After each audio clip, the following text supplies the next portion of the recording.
Okay, it is presently live. We are ready to roll. All right, guys. Kris Rotonda here with George Way Charities. I'm here and super excited. Thanks to Jessica, my good friend Mandy, and a couple other friends. Marc from Best Friends is on the line. I'm super excited to interview you today. So I have a couple questions right now, but I want you to explain what Best Friends is. Just short and sweet, no questions. Short introduction, is that what you want? I'm sorry. Well, let's start with a short one, then we'll get into a lot of other big things. Yeah, I work for Best Friends Animal Society. I've been in animal welfare since 2006. I've literally worked from animal care attendant up to an executive director, and I work in shelters all over the country. So I have to just ask, because I've never seen a program like the one I saw at Peralta. Yeah. And I know you're going into detail about this, but no kill by 2025. That is awesome. Can you give a little detail about that program, what Jessica's doing? Yeah, so, Best Friends, really put a stake in the ground about ending the killing of healthy, treatable animals in shelters. And that's a huge task, because for over a century, animal shelters have been doing a lot of great things. But one of the things that definitely has been happening is a lot of healthy, treatable animals not getting out alive. So, right. We got into so many different ways to kind of go and save animals. And one of the things that I came from shelters, I worked in shelters, and, a lot of these shelters are dealing in chaos every day. They don't know where to start, and it often, kind of paralyzes them into continuing to do what they always do. And before I was in animal welfare, one of the many jobs I had was, retail and worked in restaurants. And you had opening teams and things like that when you go into some of those businesses. Like if the business was failing, you're opening a new business, and you kind of train everybody up. And that's, in a sense, what we do as part of one of the things that we do at Best Friends that I get to be involved with, the embed program, like you mentioned, in Santa Rosa. And those are some of the most struggling shelters when it comes to saving, healthy, treatable animals, but shelters that really are committed to making a change and just want help. So it's really going on the inside, getting people like Jessica who have worked for Best Friends or other places to really get in there, stay in the ground. Like Jessica's going to be there a year. And it's one of the pinnacle shelters. It's in the panhandle of Florida, which you wouldn't think would be kind of a no man's land. But if you ask other people from Florida, they just don't really relate to the panhandle. It's kind of, it's kind of an isolated area, oddly enough. And it's like top to bottom, man. We just go through, we check out what they're doing, emphasize what they're doing really well, but then obviously focus on areas of opportunity, ultimately to get to that end goal of being a really good community resource, making sure that healthy, treatable animals are getting out alive. And, a lot of these places that we've been working in, there's 2 in South Texas as well. They've seen a monumental change, man. And it really goes to the people on the ground. And I'm just lucky to be, a part of it, and, kind of just being on the top end and really kind of building the strategy and the relationship to make it happen. The one thing, I don't know how you guys pick which rescue you go in that does Jessica's job, but when I went to Santa Rosa, and you're right, it's kind of in a different area a little bit. Yeah. But let me tell you something right now. That staff, top notch. They are like, I had said to the woman, because a lot of people when I come there or go live are kind of scared of what to say. Yeah. On camera. Yep. They are real. Like they are legit first class.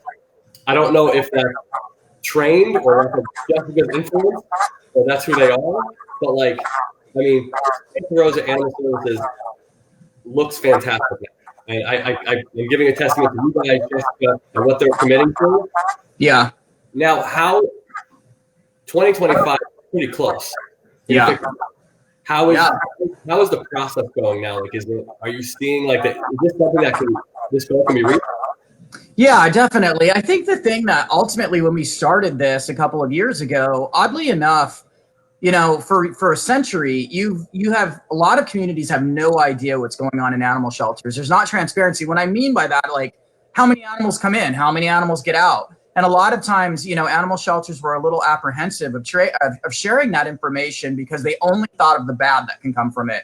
But like people like you know what I mean? Like if you don't know that there's a problem, how are you? And you have such huge influence, and there's so many people in the community that can go in and help. And I think the thing that we really try to teach them oftentimes is you're going to get way more good. And no matter what, if you're dealing with animals and animal lives, you're going to come under some criticism. People really care about animals.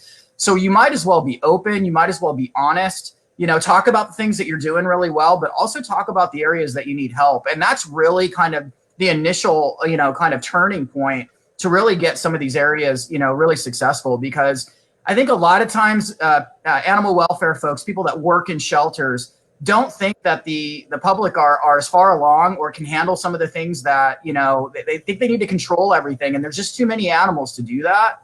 So you're right. It's kind of changing that mindset. And they see so many bad things, right? People turning in animals all day long, and it affects the way that they view the public.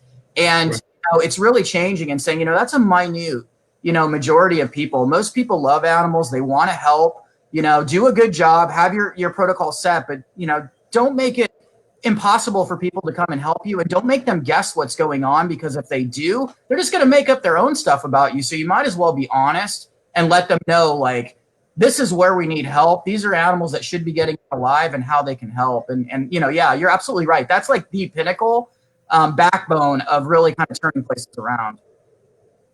You must watch my feed, Marc. I always tell people they don't know what they don't know. Yeah. Like, Dora from Santa Rosa, I had interviewed her for an hour, and I said, what I take from her is this. There was a point in time in 2017, they were euthanizing, I think she said 40 animals a day. Yeah. I said, you went from there to where you are today, but you never quit. Yeah. I bench a lot of weight.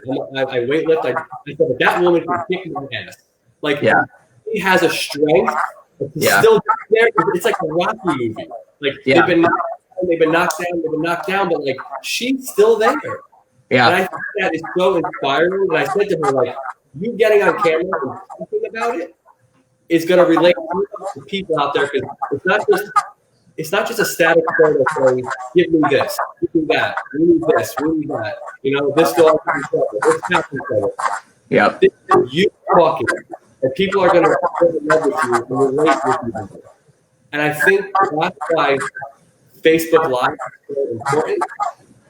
And I'm trying to get people to realize that you got to do more. You got to talk to the community more.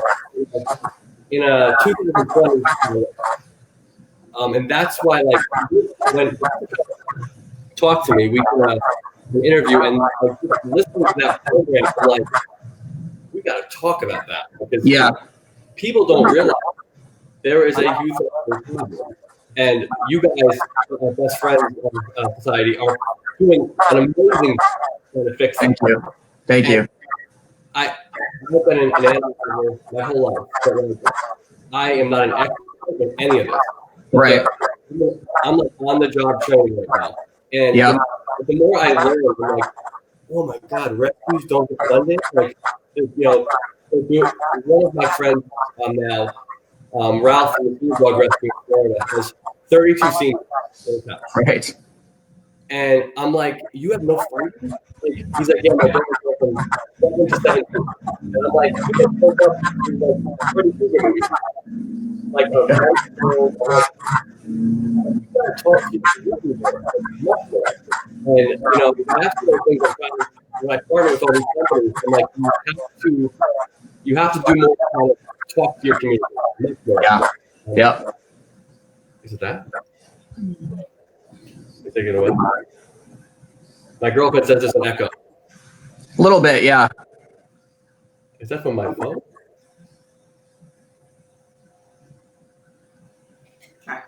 Try talking. She's like, try talking. You still hear an echo? It's better. I hear it a little bit, but it's better. Let me see. Just shut the phone off. Let me see. I've never heard an echo with you. I actually never heard an echo before either. His audio, it's yours. Is it me? Yeah, I hear an echo, but I don't know if it's. Where's your phone? Oh, it's playing on your phone. But can you tell me any other programs, I know we have a lot of them, that you guys are doing outside of what Jessica's pushing for No Kill in 2025? Yeah, absolutely. So we do things from, what we call assessments. And that's like just going in for a couple of days, observing, checking things out. We give them kind of a really written kind of roadmap to get them to better, to do better programming to get them to where they want to go. We do things like mentorships, which are kind of like what Jessica's doing, but they're shorter pieces of time where you're going into shelters and you're working hand by hand. We have shelter experts all the time that are giving out grants, that are constantly on the phone, providing resource and help. We have legislative team members that are trying to make sure that there aren't laws that are getting away in the way of doing, really, progressive life-saving work. Right. Community cat programs are a big one. They're like in-beds, but they're really focused on this segment of animals that are most at risk. So a lot of people don't know this, but for every one dog that dies in a shelter, there's two. The big gap that we're trying to save for no kill, there's a double amount of cats that are dying in shelters than dogs. Cats are really, really struggling to get out of shelters alive. And, we have a lot of specific programming. And there's a segment of cats that I think intuitively, they live on the streets. They're called community cats. Some of them are feral, which mean they're not able to be touched or handled. Some of them are tomcats that are used to going up, rubbing against people, getting food. But the thing that they have in common is they've never lived in a traditional home, like our home, in a house, watching TV next to us. And they're not always suitable, whether they're nice or not nice. Obviously, the feral ones especially, they're used to living on the streets. They can live healthy on the streets. So what we, instead of trying to take them in and do a traditional adoption for these animals, we trap them, we alter them so they don't have babies. There's no more cats being born. We give them vaccines and then we put them back in their outside homes. And I think intuitively for a lot of people that seems cruel, or it seems like you're abandoning them.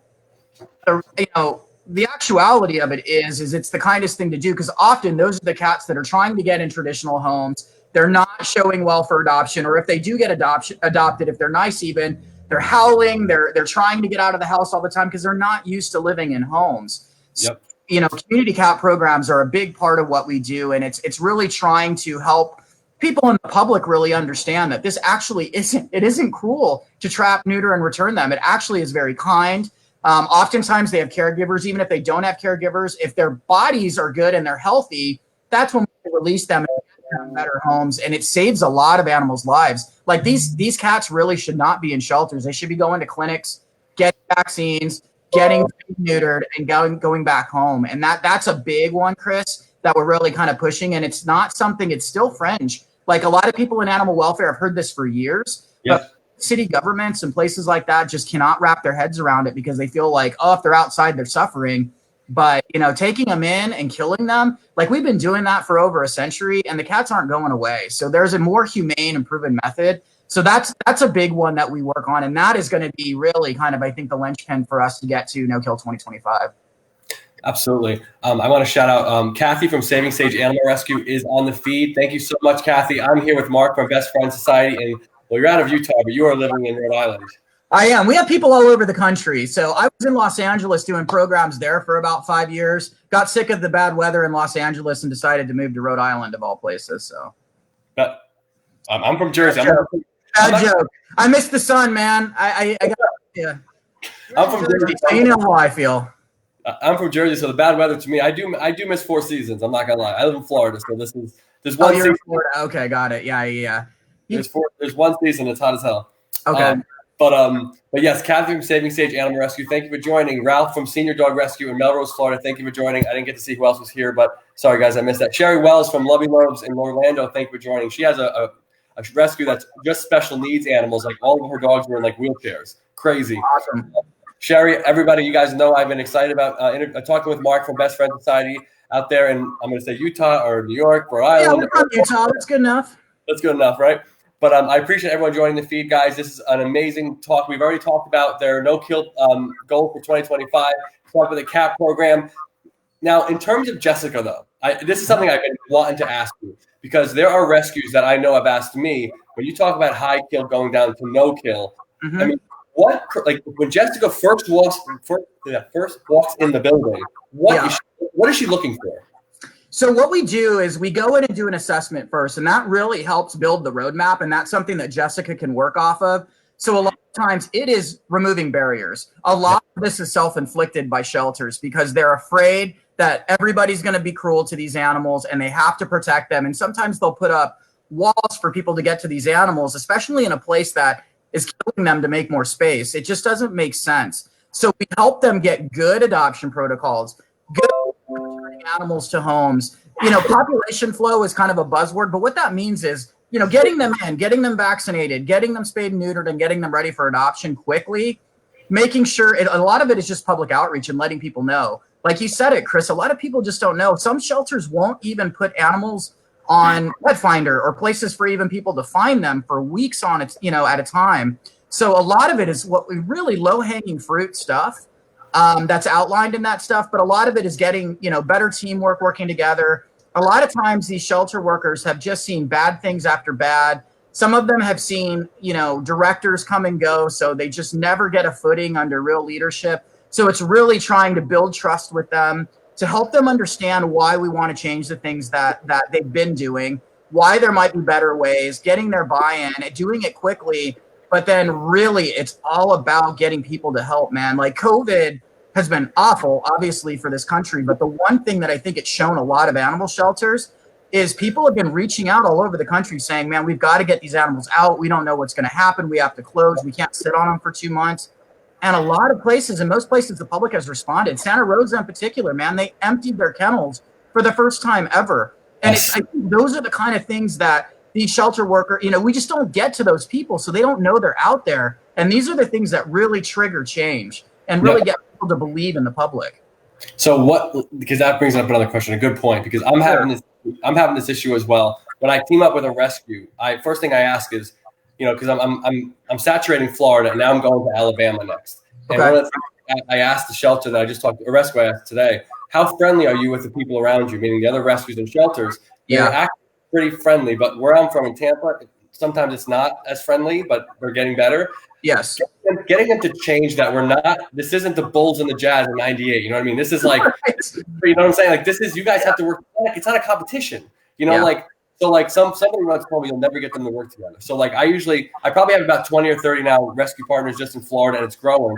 But this week I just started. Last night I had a feed like this. It was me, my friend Sherry from Lovey Lowe's, and my friend Ralph from the Senior Dog Rescue on one feed talking. And I'm like, it kind of proves the point. Like, you know, we can all, but they're saying great things. Like they're like, oh, if you have that, we can do this. We can do that. Like working together, that's so hard to do. And I'm starting this group segment. Like I'm going to have Santa Rosa with Phoenix Rising Rescue and with A-Hope over here in North Florida, Panhandle area. It's just, but to influence that change, I had to really do some like charismatic stuff over there. Like, talking about how video works. Like Ralph, for one, I said, get on live video and tell people about all those seniors you have. And he's like, Kris, I did that. I had a $500 check come from Ohio. He lives in Florida. You know, like he had a couple of wish list items that were sent to him. I'm like, you guys, it's 2020 out there. You know, we have to start thinking differently and thinking bigger, because nowadays Amazon wish list, you can purchase that stuff from your bathroom in like Ohio, you know, you can send it to, you know, somebody in Florida or somebody in California. Like, this is a different age. Like my generation and younger started, you know, this social media trend it's powerful stuff. I also want to shout out to Marc, my friend Mandy, your friend Mandy from from Idaho, the Panhandle Animal Shelter, in Idaho, who has Home to Home as well. The program out there.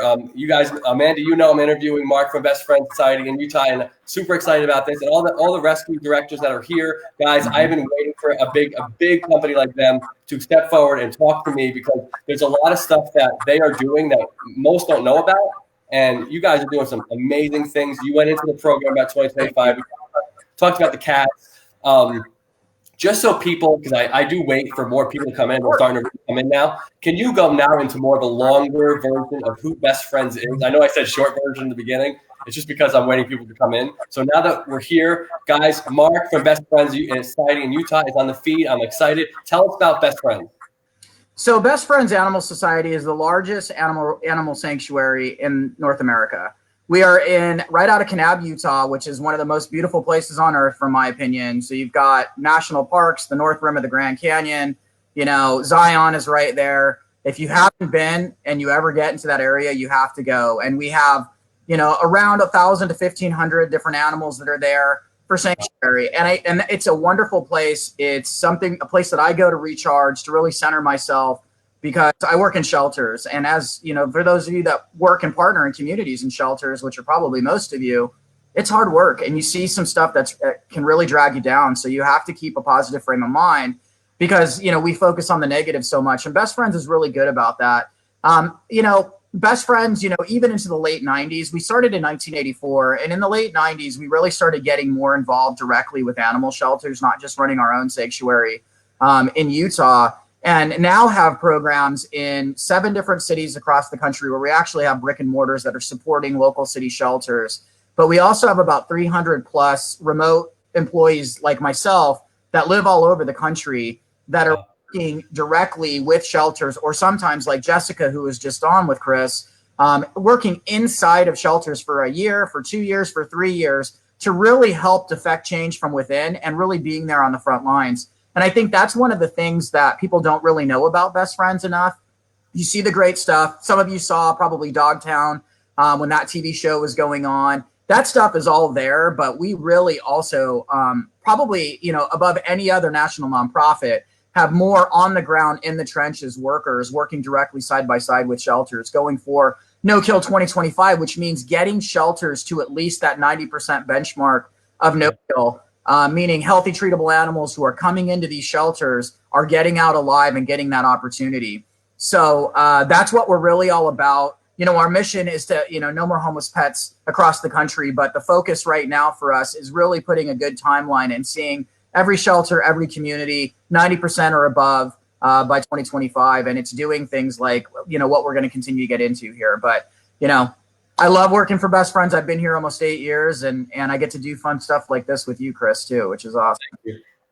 So let me ask you something. Jessica talked about the rescue network, the rescue partners you guys have. How many rescues are you working with right now? So rescues and shelters, over 3,000. So we call them network partners, and we have a really great network partner page. It's network.bestfriends.org. We also have obviously the main Best Friends page, which is bestfriends.org. So yeah, over 3,000 rescues and shelters that we work in. It's a big coalition, all working towards 2025. And Kris, your analogy really is the right one. I try to do a lot of sports analogies. I'm a sports guy too, but it doesn't always, it kind of falls short a lot of times when I'm talking in animal welfare. But any team, right, you need different skill sets. You need people to understand who's doing what. If everybody is a shortstop, or everybody's doing the same kind of rescue, or everybody's focused on the same thing, you're only going to get somewhere, when you're really trying to affect all the animals treatable that are going into shelters. And that's what we do. If we can talk and communicate better, understand what's going on. And again, we're really big on transparency. We have a dashboard where you can look up in every community across the country and see, 1, if they're reporting their data, and 2, where they are in this kind of journey to no kill. And it's not so you can go and shame and throw stones at your shelter, so you can get yourself involved and really help them. Shelters are filled 99% of the time. I am a guy that worked in shelters with people that really care. Sometimes they just don't know what to do. They don't know what step to take next to get out of this. That's why, organizations like Best Friends and people like me exist. But it's really kind of understanding the problem, understanding who's at risk, and then understanding what the resources are in the community inside and outside of the shelter to affect and really get these animals that are dying, that shouldn't be dying, out of shelters alive. One of the questions that my friend Mandy is asking on the feed, she says, how many shelters do they have implants in to help directly assist shelters in increasing their live relief? So we have, I would say at least 50 all over the country. And what we do mostly, we prioritize by the shelters that are the most in need. So a lot of times I'll get people that will talk to me online and say, Marc, you are promoting Palm Valley Animal Society, which is in the Rio Grande, as far down as you can go in Texas. 2 years ago, #1 shelter for animal deaths in the country, #1. And they're like, how could you partner with such a group? And it's like, if I don't partner with them, how are we ever going to get to 2025? That shelter now in 2 years has been at a 90+% save rate. There's 30,000 animals coming in. They have a $3 million budget. And just so you know, that is really unproportionate. $3 million is a lot of money, but when you're talking about the amount of animals that are coming in, like think about a place like Dallas that has about the same. They have a $24 million budget. So you're talking that's the discrepancy in some of these areas that are just really underfunded. But the thing that a lot of these shelter partners, and Santa Rosa is a good example, they want to change, man. And the cities or the counties are really committed to it. They just are looking for somebody to be a partner, to help them, to bring them along and kind of teach them some of the stuff that we're doing. And those are the kind of places that we really try to activate and work in. So yeah, I mean, it's those are the kind of things in the long time that I've been working in animal welfare that are the most fulfilling, is seeing those kind of partnerships and getting these shelters in a matter of a year or two, going from the worst shelter to, you know, to the 90% or above benchmark, which means 9 out of 10 cats and dogs get out alive. And the ones that are dying are usually animals that are sick, that are, you know, suffering and not, you know, poor prognosis for recovery, or truly dangerous animals that don't have a sanctuary option, meaning they will hurt or maim or kill a like-sized animal or person. It is not a majority of the animals that come in. Yeah, some of them are stressed out. They bark a lot. You know, the cats are hiding. But a lot of those animals, if you get them out of that environment, are completely different. Or if it's like community cats, they shouldn't be in a home environment to begin with. So it's changing that kind of thought that's really kind of moving us forward. I think when you're speaking on a big picture level. When I go into shelter, like for example, like I go into Tampa shelters a lot, and for example, one of the dogs that was there had just an aggression towards men, and she was been at the shelter outside living 24 hours a day for like 6-7 months. And I always tell them, get them out of their elements, get them out of the kennel. Because me or you spend time in a kennel for 24 hours, we're both going to be pretty pissed off. We're going to be terrible. We're going to be terrible. I wouldn't want you biting my head off. You're too big. But this dog, like I was like, listen, I'm going to do a ride along with her. I'm going to take her to McDonald's. I'm going to take her for I started taking her to all these places, but I started off by really kissing her butt by like going outside of her kennel and cooking. I had the George Foreman grill outside of her kennel. I was cooking. And like every night I would come there and feed her these burgers. It was like, remember the Sandlot movie where they feed them baseballs? Yeah. It was like that. I was just kind of like, all right, let's do this. And after maybe a month or two of just kissing this dog's butt, she got in a car with me. She did a photo shoot with me. She did so many things with me. And now a training company stepped forward and they're like, we want to get they're doing 6 weeks with her now where they're doing behavioral training. But I'm like, unless you stop overlooking all these animals and start really pushing them out in a different avenue, they're going to remain that way. Like the behaviors are going to stay the same. So right. your guys' big picture is amazing. But for me, for the smaller guy, I go in there and I really change it. I'm like, stop with the static photos on Facebook. Stop with all this 500 hashtags, tagging 900 people. And, go in there. If you're afraid of the camera, there's a lot of people that are not. This generation loves themselves. You know what I mean? Go in there and get yourself a selfie stick and, go live, show the community this dog's here. Those commercials, those sappy ones, as sappy as they are, they kind of work. So kind of use that same mentality when it comes to just a singular dog at a shelter and kind of put her on a different pedestal in terms of this social media giant. I have influenced so many adoptions in Tampa Bay just because of my weird behaviors in terms of my PR stunts and stuff like that. Yeah. But for example, I was at a shelter, abandoned pet rescue in South Florida. They have a dog that's been there for 5 years.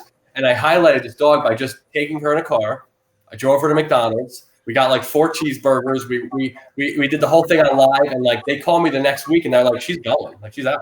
I was like, I mean, sometimes it's as simple as that. You're absolutely right. And I think the thing that is really difficult for a lot of us that have come from sheltering to understand is, even though some of these shelters have great staff, have great volunteers, they're taking dogs for a walk. Regardless or not, these dogs are sitting in a kennel for hours a day.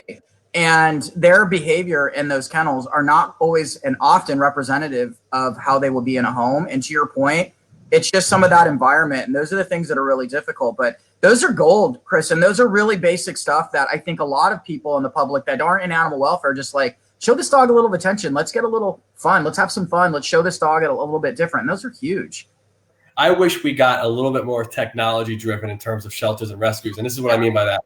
Yeah. When you first go into a shelter, the dogs immediately go out, right? They start barking, they start yelling. It's the worst. You're like, oh man, these dogs are mad at us for just coming in here. I wish they had those pivot things that kind of a camera that kind of rotates with, when you move. Yeah. I wish they had cameras that kind of just locked in on all the kennels. So before you actually go in to meet the dogs, you can actually view them online, more in depth than what I've seen before. And you already know their temperament before you go in. And then when you actually go into the shelter, they pull that one singular dog out to go see you. instead of going into the population. Because when you go into the population, it scares the heck out of people. Like, it just does. Like, overwhelming. Most dogs don't show well, behind that kennel. Like, they just don't show well. So for me, I'm always thinking of ways to just, highlight them in a way that we've never done before, whether it's, being in their kennel, like, doing the George Foreman thing, or we go out to a lunch or something like that, or anything that's different. Do like a live photo shoot where people are seeing you with the dog. It just shows the dog's different side, the personality for real. So I'm always thinking of different things like that. One of the questions I think somebody just asked was, is there a typical amount of time someone will stay in a shelter?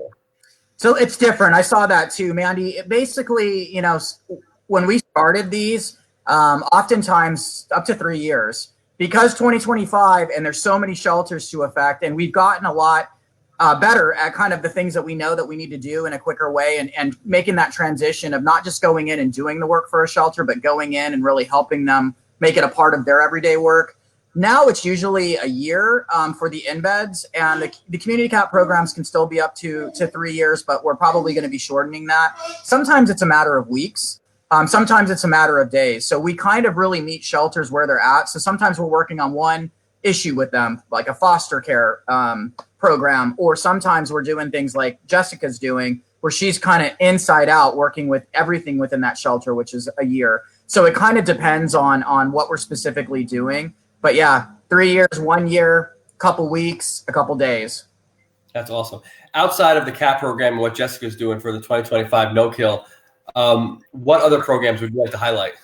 So we have life-saving city programs. So those are actually brick and mortars. And that's one of the things I was a part of in Los Angeles. So we had a coalition we called NKLA. It stood for No Kill Los Angeles. Still going on to this day. And LA was one of those cities, man, that it's an amazing city, but for the longest time and rightfully so, had a really bad reputation for animal welfare. Like, half the animals that were coming into the city shelters were dying.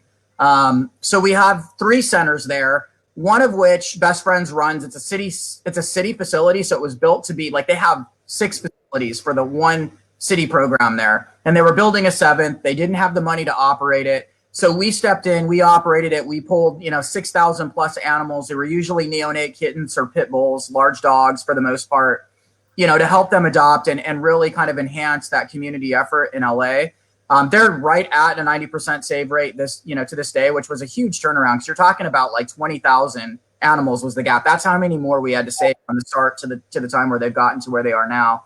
And we have one in New York, Northwest Arkansas. We're starting one, Houston, Atlanta, and Salt Lake City. So those are really big, and they work really closely with not just those cities that they're in, but like the Utah folks, like close to you. They're working a lot with people in Idaho, all over the state of Utah. We really try to get them out, and whether it's pulling animals, selecting transports, or even just kind of and get coalition work, people like Kris were talking about, getting people talking, getting people in front of each other. So that's another big thing that we do, along with the sanctuary, obviously, which is in Southern Utah, so Kanab, Utah. So let me ask you a question, because one of the things that I can only imagine as somebody, I have walked into a lot of rescues and shelters, and some of the directors are stuck in their ways a little bit. Doing this a long time. Mm-hmm.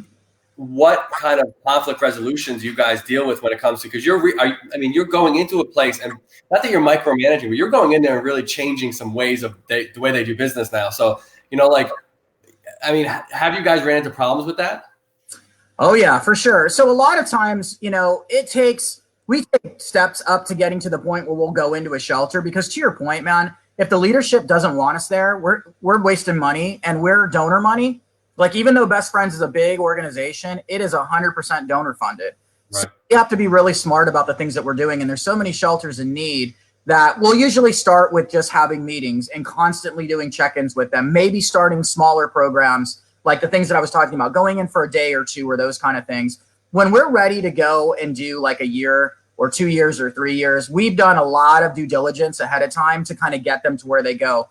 But it's like any relationship. It takes multiple check-ins. You're constantly going in. You're constantly feeding them information, because you're right, Kris. So like, a lot of times they're very stuck. They don't want to think about the fact that they could be doing things differently that would be saving more lives, because they're proud, and experience kind of sometimes puts up barriers for some people.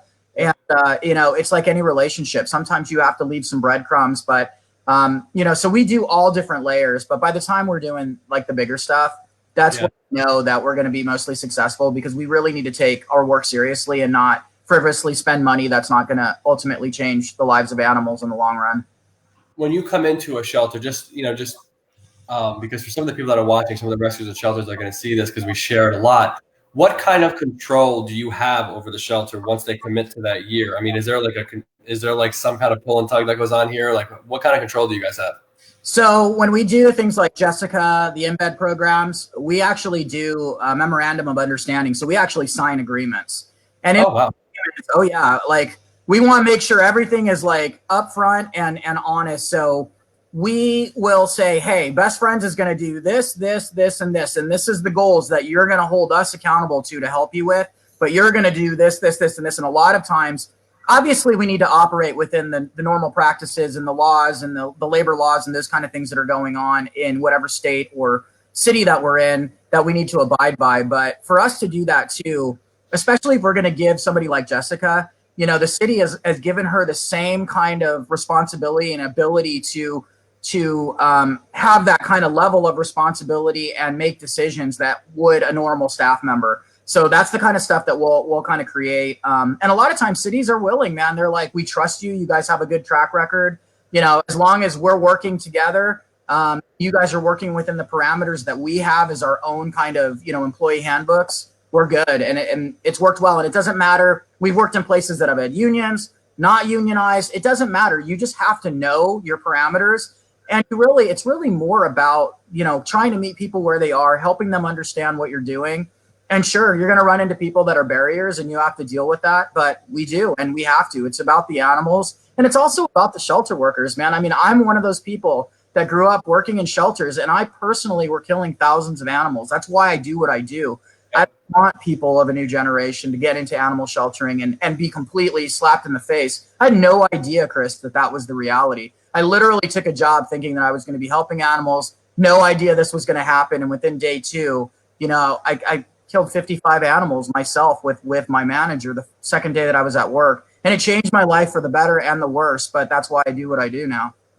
Well, I like I said, I give all the credit in the world. You've done that to 55 more animals than I can ever do it to. So, I mean, what you do is amazing. I see people coming on the feed like Nicole Fletcher saying, Marc, hey, Marc, thanks for all you do. You guys are doing amazing things. Like I was saying to a lot of the rescues, I go into their homes, shelters. I obviously go into the buildings, but I always tell them, they didn't sign up for a 6-figure job here. This is the most selfless act. This is the most selfless act you're going to pull. You know what I mean? Like every day you wake up for these animals. Every day you do. Like I always have to give a big kudos to my friend Sherry, who expresses her dogs 3 times a day. I'm like, listen, I had to do it. She made me do it the other day in her house, and I was just like, this is too much. But she has special needs dogs, and she's got to express them 3 times. I'm like, so like for me, it's like, and everybody that's doing this stuff, doing this kind of work, the most selfless people. Like that's why I'm making all these friendships and I'm valuing them, because these are different people. They're bred differently. Like I can't imagine what Christmas morning looks like for some of their kids. Everything they're doing is amazing, and I think. I always say this, and you could probably agree with me on this one, that the animal welfare community is so small compared to the community at large. It doesn't know anything, And I think totally. I got smacked in the face, like you said, like when I've had dogs my whole life, but like I've been doing Jordan's Way for like maybe a year and a half, and every time I go into somebody's house, like on Thursday, I'm going to 4 or 5 new rescues in South Florida, and I'm going in their homes. I'm meeting their families. I'm seeing all these animals, and they're so strategically organized, and they got these like amazing designed houses where it's like just for these animals. And I'm like, how do you guys they're just, it's different, but like the community does not know anything about them. And I mean that. And it's nothing against like HSUS, ASPCA, Best Friends, but it's like, but we do have these engines to tell them about it. And I think I always tell rescues, get on the live feed with me. In your local communities, when we go on live or when I come there live, go live, because your community doesn't know enough. And we got to get them to know more. And I have a loud voice. I'm a pretty loud person. I do some pretty loud things. So like for me, it's like we have to change their way of thinking. But doing it like we've done in the past isn't working. So like I feel like from today, from tomorrow, we all have to start thinking differently and how we, respect each other as rescue owners or shelter owners, or everything that we're doing has to be expressed differently. And that's why I'm pushing so hard. The other question I have for you, and it's kind of a different kind of question. Everybody always wants me to express the importance of the intake process. Mm-hmm. When an animal comes into a rescue, into a shelter, can you just explain the importance of that process? Yeah, so when an animal comes in a shelter, it's super important because one, if they're coming from a past owner, you're trying to get as much information as you can so you can help set expectations for their next home. I think two, a lot of times you could do a lot at an intake, meaning when an animal's at a shelter. Sometimes people are turning in animals, especially right now when you have 30 plus million people that are in, hitting unemployment. You might be able to lend them a hand, or a shelter could lend them a resource in the community like a rescue group that you're describing that can help them keep their pet. That's been a big one. That's been a really big push. So just making sure that one, you're taking the time to talk to people, understand what's going on. So one, if the animal is going to come into the shelter or to your rescue, that you understand kind of what the issues were and how you can kind of frame that up for their next home. Or two, maybe actually help that person keep that pet. Because sometimes, like, all of us are going to hit life's road bumps, and some people get laid off, some people get divorced, and it's crazy. And I know a lot of us are like, but I would never give up my animal. But not everybody's the same, and I hope none of you have to face that. But I mean, doing things like in Hurricane Katrina and just seeing people that have completely been demolished by life in certain times, it's all I would say is, judgment, being judgmental is a big one, man. Like, things happen to people. People are at different places in their lives, and being kind and understanding where people are at and maybe seeing how you can help, and being help is maybe taking that animal.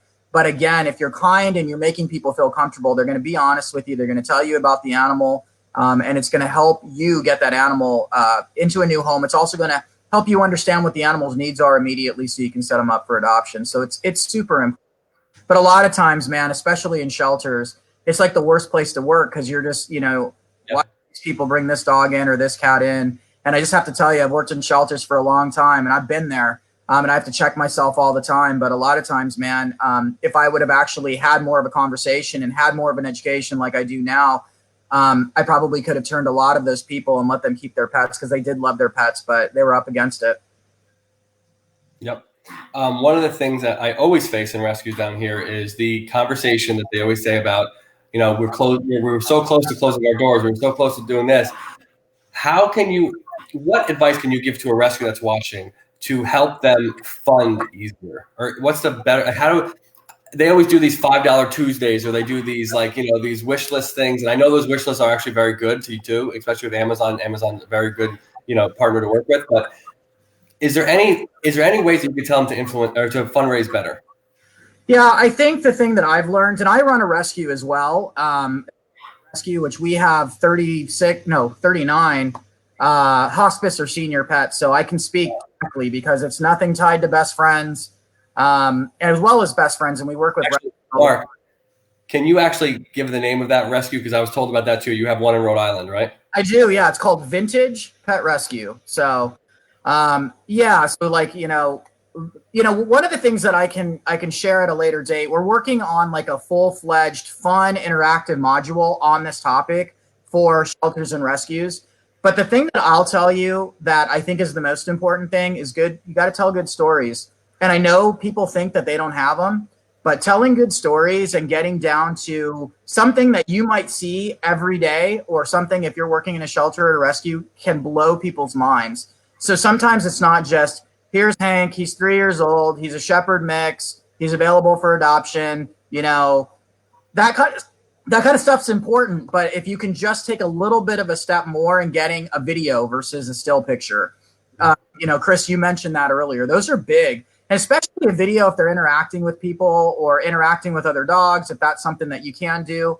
But just getting a little bit more personality. We all have smartphones now. It's not that hard for us to kind of shoot, just a little bit of video, seeing people and, get to see the dog interact for maybe, even if it's just a minute, it's better than a still photo. And literally just telling a little bit more about the animal and a story, and we have a lot of resources if you go to network.bestfriends.org on storytelling and how to put things out there. But it doesn't take much. And I know there's a lot of rescues, there's a lot of shelters, but there's a ton of people out there. There's so many people that can help us. It's really just getting a little bit more storytelling and videos, in my opinion. I always say that the animal welfare community is so small compared to this population that we live in. It is huge. I don't know if it's just about getting the story told quicker and more aggressively. I think that's what will get a lot of things done faster, obviously. But like for me, it's like this country is so big, and it's like when you hear some of the stories, people are like, "Wait, what?" Like that they're not government, like they're not funded, they're not doing this, they have no paid employees. Like so many places in Florida that I can speak about are all volunteer based, all ran on donations. Like it's like I was shocked. Like it was one of those things where I was like, wait, no, you guys come here and you don't have to come here. Like, do you know what I mean? Like that's where it becomes like that selfless like gene comes in. You're like, wait a minute, you don't have to come here on Monday, but you do every time. Like some of these shelters, Mark, at least just I'm speaking for Florida, but it's just volunteers. Like the Humane Society of Pasco County, I'm always stunned by them. I know there's many others, but it's like that's one that I've really firsthand experience with. Yeah, and it's like you guys are amazing. They're all amazing people. Some of them have full-time jobs. Like, you know what I mean? Like, think about that, all that stuff. I mean, it's fantastic.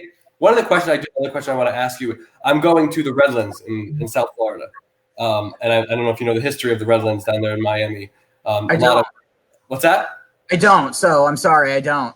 Oh no, you're fine. So their reputation, which is probably not the best reputation, is they have a lot of dumping grounds for dogs. Okay. A lot of dogs being dumped, and I know you've probably had experience with that in either probably California or Texas, knowing they have a high kill rate and stuff like that. And Miami too, man, in the Everglades down there. So. Yeah. So my question to you is this: like, if you were to give those people advice, because I have one of my friends, Junior, who has a rescue down there. I just talked to him. He's like, they're dumping them all over these roads, dumping them. I mean, is this just education based, like just educating the community more? Like, what really is all this about? It is education based, and I think the one thing that I think all of us, and I don't think it's bad to get laws against that and actually have some kind of way of people actually getting in trouble to do this. It's cruel. I would say, depending on the places, like Dallas is a good example where you have in Houston too. You actually have dogs roaming around, and there's a lot of thought about animals being dumped too. And the one thing I can tell you is that my grandparents grew up on a reservation.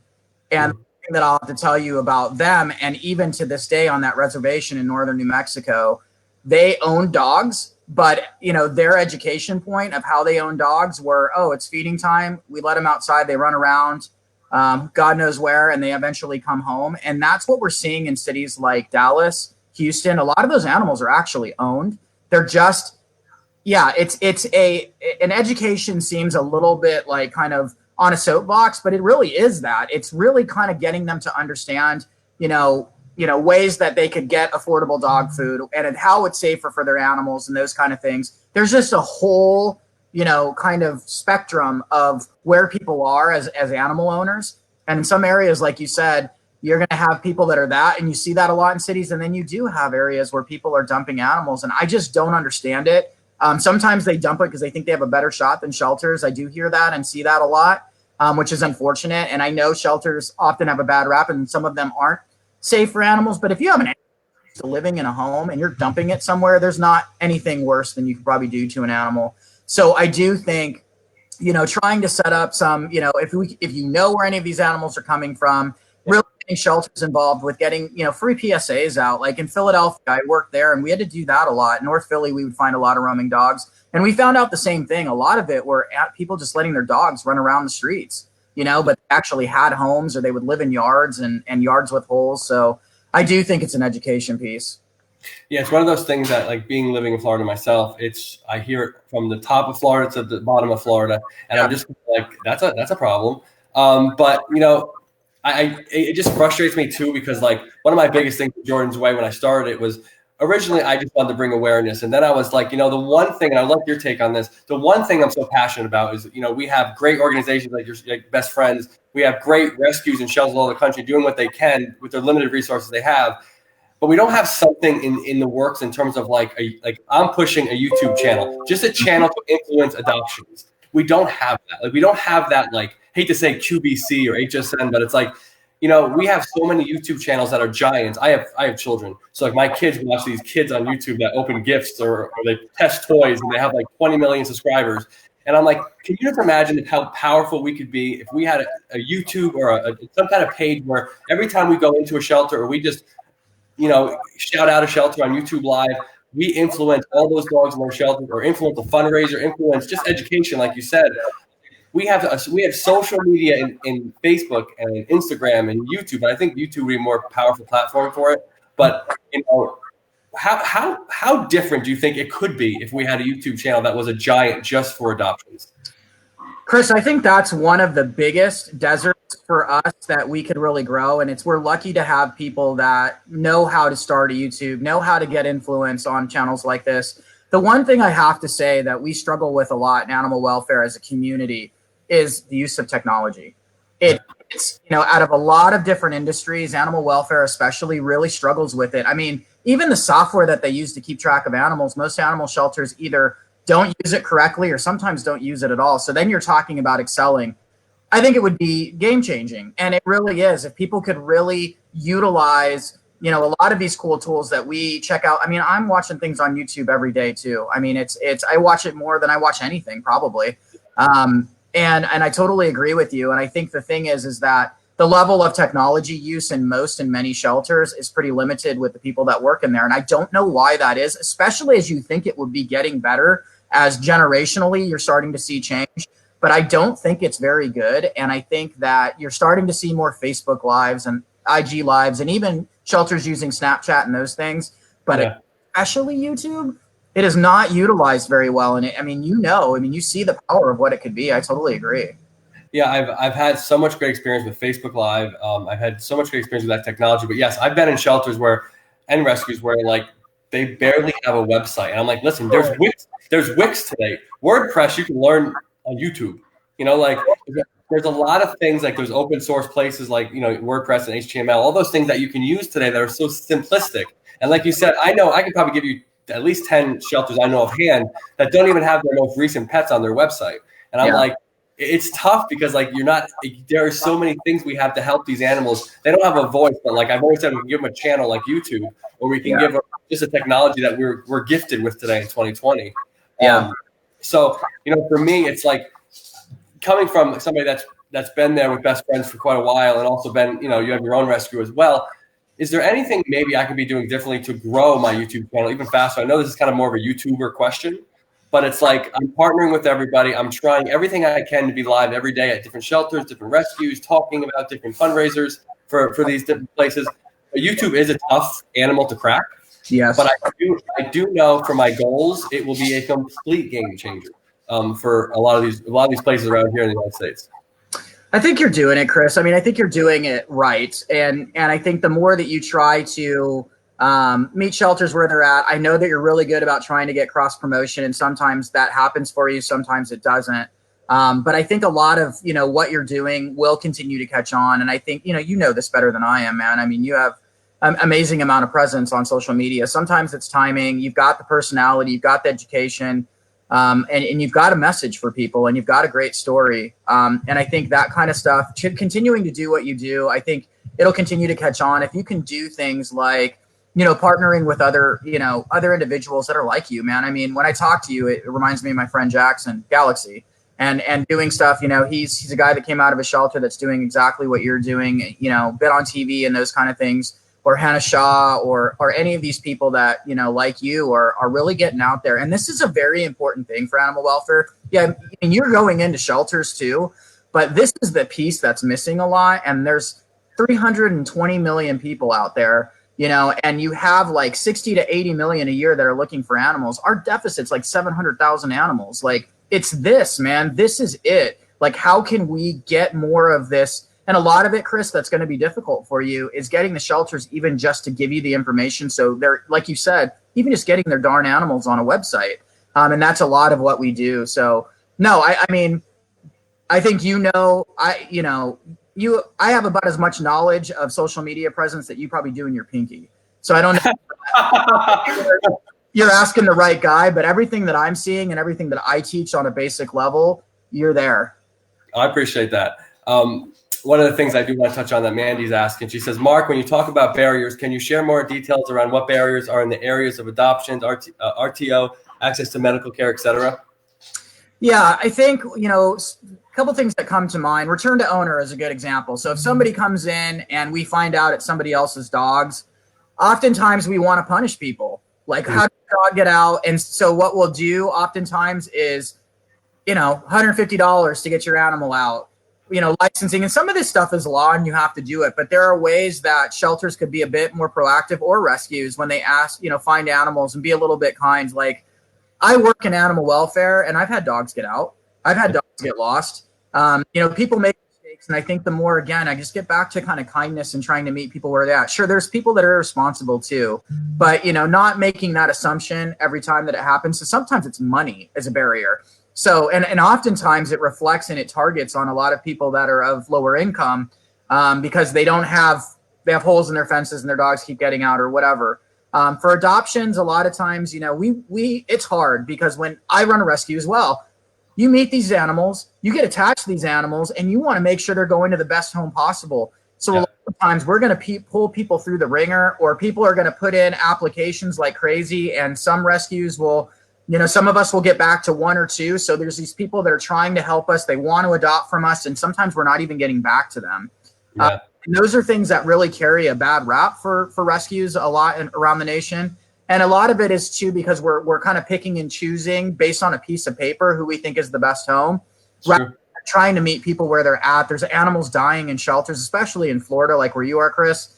If we can find people that are going to love that pet, that, maybe they don't have their 5-year plan of everything wrong that can go happen to that, that could happen to that pet, and have the right answer for you. But, a lot of times we as rescues have to understand that we really should be client-based, man. We should be taking that relationship along that person's journey, rather than deeming them pass-fail on the first time that we meet them. Those are the kind of barriers I'm talking about. So trying to find ways to say yes, being responsible, not putting animals in bad situations, but, animals don't need to drink out of gold goblets. You know what I mean? Most of them, you'll buy them the $25 water bowl and they're still drinking out of your toilet. They want love. They want companionship. And we're providing that for people. And sometimes we just have this thing in our head that, we know what the right home is, or we know what the perfect match is, but they're just like us and they're animals. And oftentimes the reason we love them so much is they meet us where they're at. They love us for who we are, and there's no judgment. And I think we could learn a lot from those animals in really trying to establish long-term relationships and help people. Again, it's like what we talked about before, Kris. Not everybody knows everything right away. We are the ones that are the animal experts. So it's taking them on that journey, making them feel comfortable, and building long relationships so we can help them not only find a pet, us give them a pet, but them continue to grow as a pet owner, which I'm still growing today as a pet owner. I'm not there. Nope. The one of the things I do ask rescue owners, and obviously you own a rescue and you work for a beautiful company like Best Friends, what story can you tell? Let me hear like a success story of a rescue dog, or a success story in terms of, you guys have great programs at Best Friends. Can you tell us like some of the stories of like just a success story that from Best Friends, or just as a rescue owner? I mean, gosh, there's so many of them. I think from going from the embed programs, like, we have an embed program at a place in Hidalgo County, Texas. And I don't expect any of you to know where that is, because it's handle. It is literally like the farthest south that you can go in Texas. And I've talked about it already on this call.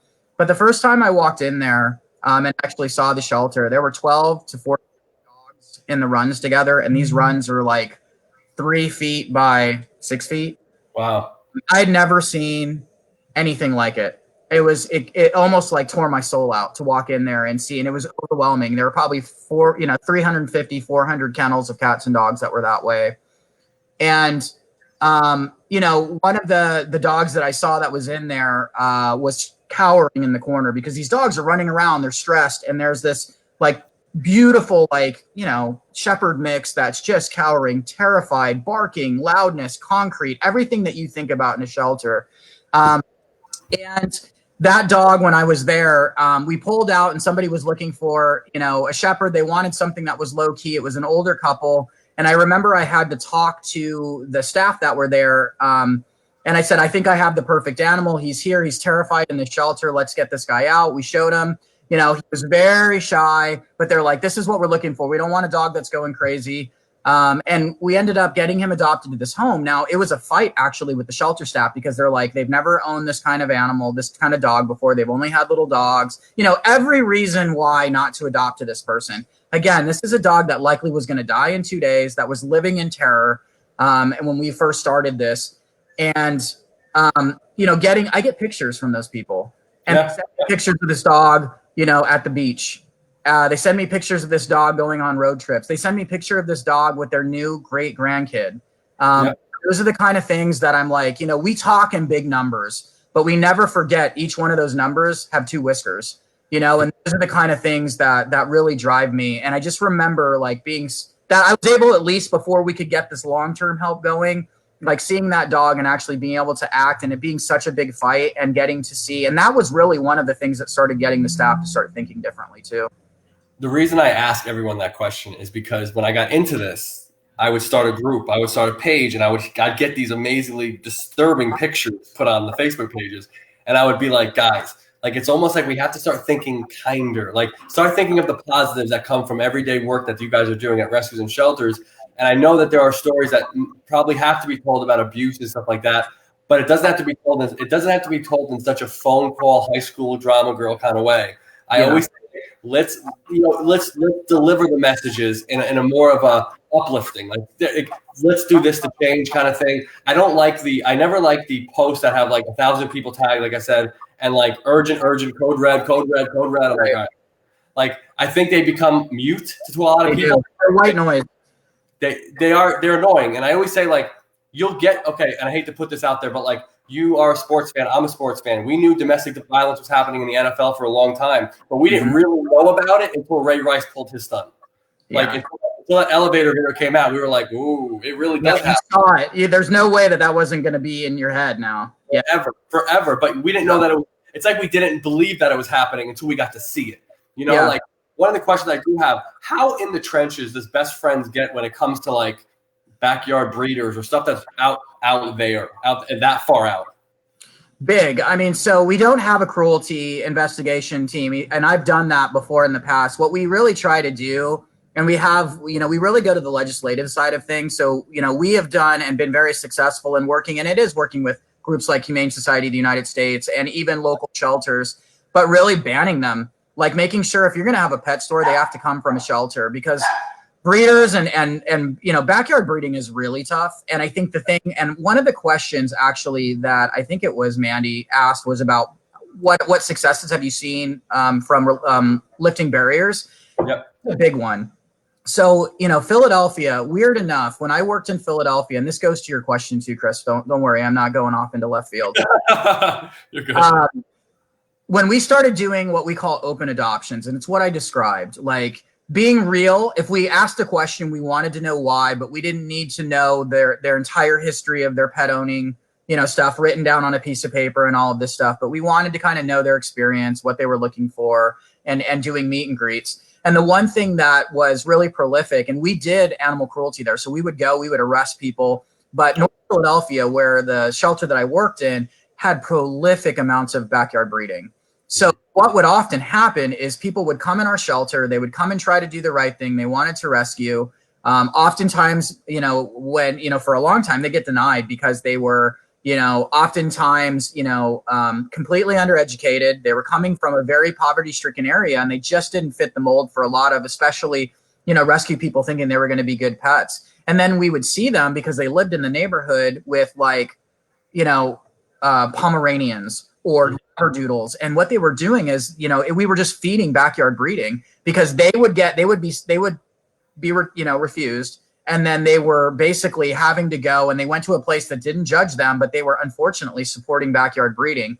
So, one of the things that we had to do was really start getting real about becoming like a longtime friend to these people, adopting to some of these people, taking some of these chances as long as we didn't feel it was unsafe. Again, who cares if they're poor? They still love their animals, and we're supposed to be there to support and help them. So we started pet pantries, and we started making sure that people had access to vet care, even in a place like Northern Philly, which was really poverty stricken.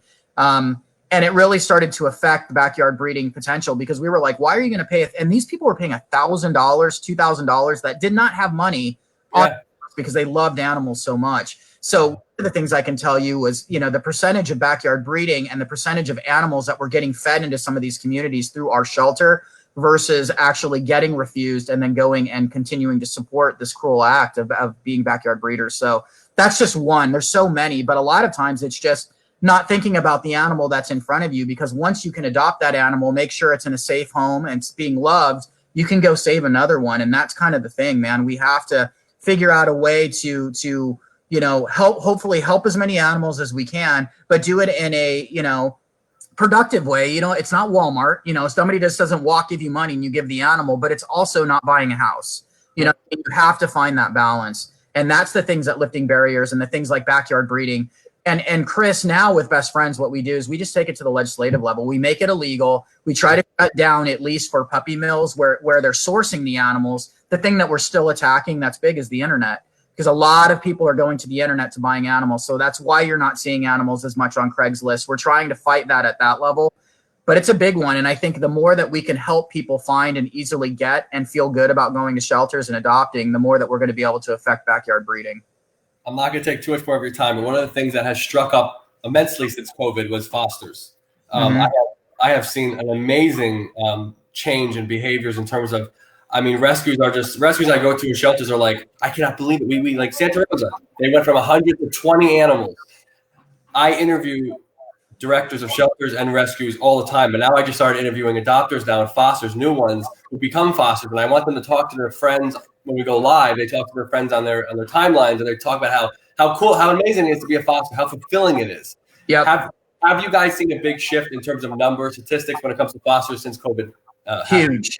Yeah. Huge. So like this time last year, one of the things, there's a especially in shelters, we can track a little easier because a lot of them use the same kind of software. So if they are users of two softwares, one specifically called PetPoint and one called Chameleon, and I would say probably about 70% of shelters in the entire country use one of those two programs. And the thing that those shelter, they started feeding like clump data for us to understand, because anecdotally we were seeing the Facebook things and everybody in the kennels like, hey, they're clear, like, which was freaking awesome. But to the point, like, how much was that happening? And it's happening big time. The good news is fostering was up, like over 70% in the first month of COVID, like from the time that it was last year. The thing that I do have to say that's a little bit of a bummer is that almost the majority of all of that were dogs. So cats were still not getting into foster care as much, but dogs were skyrocketing, but cats were still above what they were last year. So it just goes back to that thing. Fostering, it brings more ability and capacity for animals to, you get more information about a home from a foster home than you do a shelter. You're going to find a better way and a better path to getting that animal adopted in a foster home. And it just helps shelters be able to take in more animals, safely care for them. And then hopefully they're empowering foster homes to promote and find homes for those animals and not making it done all through them as well. So a lot of it is alleviating some of that control and trusting the public and giving good resources to help them feel comfortable in finding those homes, man. It's been incredible. And COVID's been awful, but there have been some silver linings when it comes to animal welfare. And that's probably the big one. One of the biggest questions when I ask a foster, I'm like, how has the behavior changed from that shelter when you got that dog to it's been in your house for a couple of weeks? And it's just amazing because it'll be like, oh, what they're doing now doesn't represent anything that was on that profile card when I was at that shelter. Like the behaviors have changed so much. I'm like, listen, they were like, it's like, I hate to say it, but it's like being locked up and being free. Like, you're going to be the happiest person. I got my freedom. I get to go out in the backyard whenever I want. I get to go on the couch. I get to watch TV, all these things. And it's so important. I always believe that we should highlight each component of the animal welfare, whether it's the rescue, the shelter, you guys, fostering, adopting, all those important, even obviously the educational part of all of it. But like, there's just so much that the industry doesn't know. The people in the community don't know. Like you said, 320 million Americans, they just don't know. So like, I cannot thank you enough. Don't, Kris.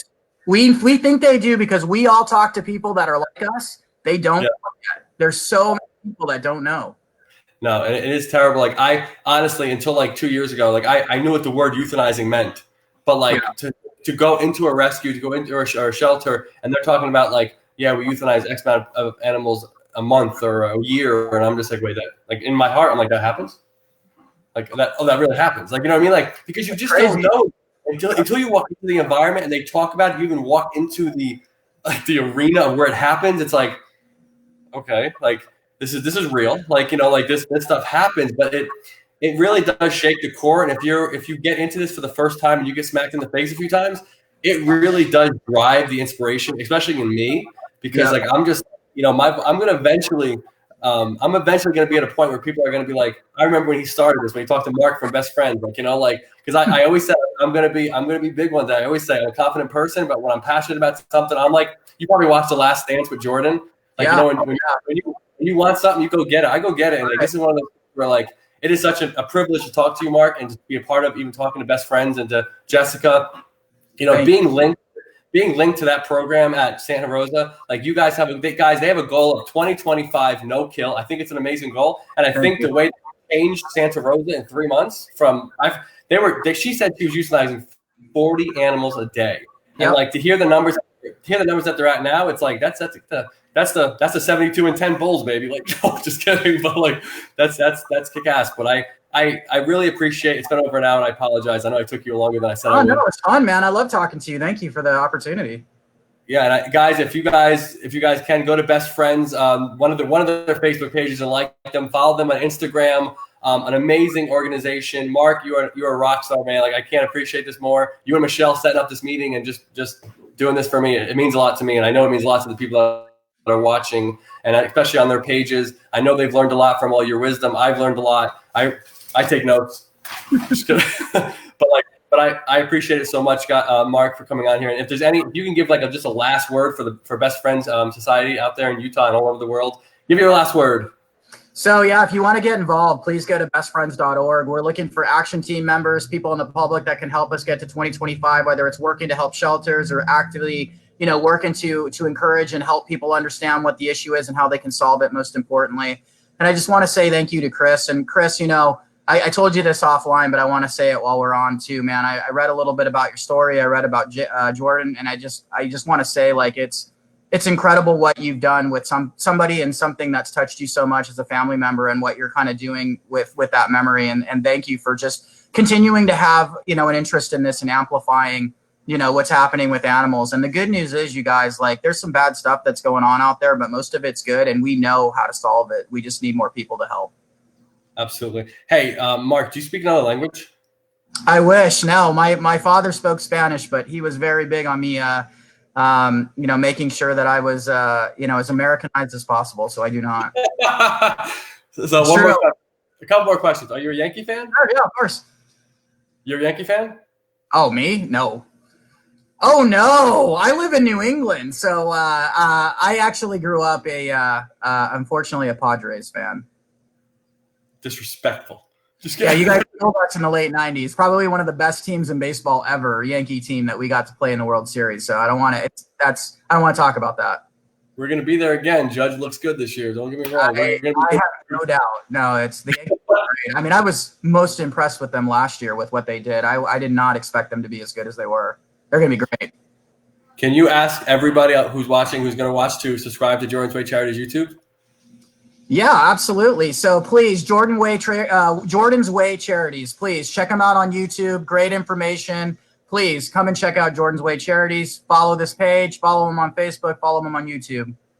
I appreciate it, Marc. Thank you so much. Have a good night, man. I appreciate this. Anytime, man. Take care, Kris. You too.